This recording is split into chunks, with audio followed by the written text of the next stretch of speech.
I know this is going up after the second episode has already aired on USA, but the first show, as of this recording, that's the only show in the book so far, in the books as of right now, as of this recording. And it was awesome. I thoroughly enjoyed it. We had an all-new NXT North American Champion crowned in Roderick Strong. The entire Undisputed Era is now draped in gold. As Adam Cole once said at the onset of 2019 would happen, and now it's finally become a reality, which is really cool. They had a great main event between Matt Riddle and Killian Dane, street fight with the winner of this rematch that happened already, but coming up as I record this. Again, it's confusing recording on Wednesdays. I might have to stop that starting next week. But that will determine Adam Cole's next challenger for the NXT Championship. We had a special appearance by the WWE United Kingdom champion Walter, getting in a face-to-face confrontation with Kushida, probably setting up a future one-on-one match. I know they had a six-man tag team match, I think, on this week's show with Walter and Imperium. I think Marcel Bartel and Fabian Eichner facing Kushida and two mystery partners of his. That happened this week. And then also on the premiere episode, we had the return of Lio Rush, who came back and beat Oney Lorcan to become the new number one contender to the WWE Cruiserweight Championship. So great to see Lio Rush back. He's been gone now, I believe, since the night after WrestleMania. The only reason why I know that was because I was at that show. I don't think he said anything that night. He was at WrestleMania with Bobby Lashley when Lashley lost the Intercontinental Championship to Finn Balor.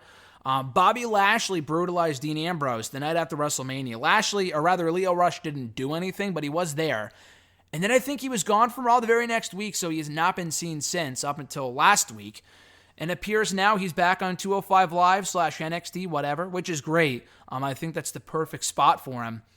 But yeah, I'm very happy to see NXT thriving on USA Network. I don't know what the rating was for the second episode that aired this week, but as of this recording, I do know the rating for the first episode, which garnered 1.1 million viewers. And I expected it to do well. Not that well, though. Now, granted, I do take that with a grain of salt because it was the premiere episode. They have AEW going head-to-head with them starting next week. What will people watch first? Personally, I know I'm watching AEW next week. NXT is a loaded show. Candice LeRae versus Shayna Baszler for the NXT Women's Championship. The Undisputed Era versus the Street Profits for the NXT Tag Team titles. They're really loading up that show. They have probably already announced even more than that on this week's show coming up for October 2nd. So I don't want to get too optimistic regarding the future of NXT. I know it will do well creatively. The show will continue to kick ass. I have no doubt about that. Rating-wise, though, I don't think they will continue to bring in over 1 million viewers every single week. And you have to consider something here, too. That's really impressive when you think about Raw and SmackDown are really only doing around 2 million viewers. They are.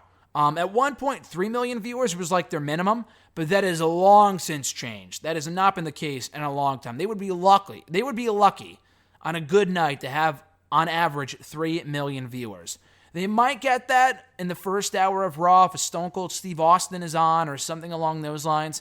But beyond that, they are really bringing in around 2 million, maybe a little less than that on certain occasions, which, sucks because the show has gotten better and the ratings are always reflective of the quality of the product. You can't always point back in history and say, oh, the ratings sucked at that point. That means the show sucked. That's not always necessarily the case. But everything is being affected by social media, DVR, everything else going on in the world right now. But a lot of shows have not seen the ratings plummet the same way that Raw and SmackDown have. So hopefully they can get control of that. But back on NXT, I thought it was a great show.